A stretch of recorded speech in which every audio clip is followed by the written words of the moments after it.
Hello everyone, 100 বছর পুরনো ব্লগে ওয়েলকাম ওয়েলকাম ওয়েলকাম। হ্যাঁ, 100 বছর কেন বলছি? এই ভিডিও বেশ অনেক দিন আগের ভিডিও, কারণ আমি এডিট করছি না, আমি আবার কুড়ে হয়ে গেছি গাইস।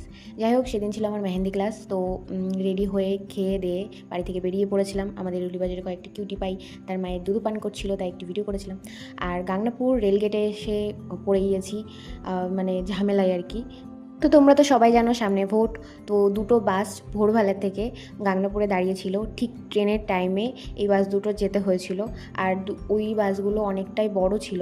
তো আর এই বাস একটু ছোট তুলনামূলকভাবে, তো পাশাপাশি যেতে পারছিল না। এই নিয়ে অনেকক্ষণ, মানে প্রায় আধা ঘন্টার বেশি, 40 মিনিট মতন দাঁড়াতে হয়েছিল গাংনাপুরেই। তারপরে আমি ফাইনালি চাকদাতে পৌঁছালাম বান্ধবীর সাথে, মানে মঞ্জিষ্ঠার সাথে। আর বান্ধবী করবো না, ওকে সবাই চিনে গেছো, রেগুলার আমার ব্লগে থাকে মোটামুটি।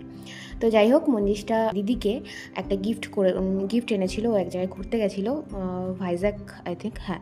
তো ওখানে ঘুরতে গেছিলো, তো ওখান থেকে একটা গিফট এনেছিল, তো দিদিকে দিয়েছিল। তো দিদির ভিডিওটা আমি করে দিচ্ছিলাম, দিদি ব্লগ করে।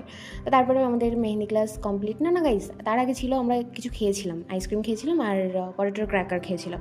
তো যাই হোক, তারপর ওকে টাটা করে আমি বাসে করে উঠে মানে চলে আসলাম আমাদের ইরুলি বাজারে মায়ের জন্য ওয়েট করছিলাম।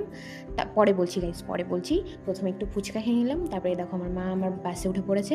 দুজন মিলে এখন যাচ্ছি মামা বাড়ি। অনেক দিন পর, প্রায় 1 বছর পর গেছিলাম মামা বাড়ি। দিদার অনেক দিন ধরে শরীরটা খারাপ ছিল, যাবো করে যাওয়া হচ্ছিল না। তো নাটাবেড়িয়াতে এসে ফল মিষ্টি কিনে নিয়েছিলাম। তো পৌঁছাতে রাত হয়ে গেছিলো, মানে সন্ধ্যা হয়ে গেছিলো। আর আমার মামাবাড়ির চারিপাশে মাঠ তোমাদের পরের দিনের ব্লগে দেখাবো যে কত সুন্দর আমার মামাবাড়ির জায়গাটা। মানে আমার খুব ভালো লাগে পরিবেশটা, পুরো সবুজে ঘেরা। আমাদের এখানেও আছে, বাট ওখানে একটু বেশিই আছে। তো এখানে সবার সাথে দেখা করলাম। এই যে আমার 2 বোন, মানে ভিডিও অন করলে ওরা পালাতে ব্যস্ত আর কি, কী আর বলবো। তারপরে সন্ধ্যাবেলা চা মুড়ি খেতে বসে গিয়েছি। তারপরে মামা এনেছিল সিঙাড়া। আর রাতেরবেলা খাওয়ার সময় আমি সবসময় ভিডিও করতে ভুলে যাই, সেদিনকেও ভুলে গেছিলাম, রুটি আর আলুর তরকারি খেয়েছিলাম রাতে। তো এই ভিডিওটা এতটাই কেমন লাগলো অবশ্যই কমেন্টে জানিও। আর নেক্সট আরও ভালো ভালো ভিডিও আসছে, ওয়েট করো।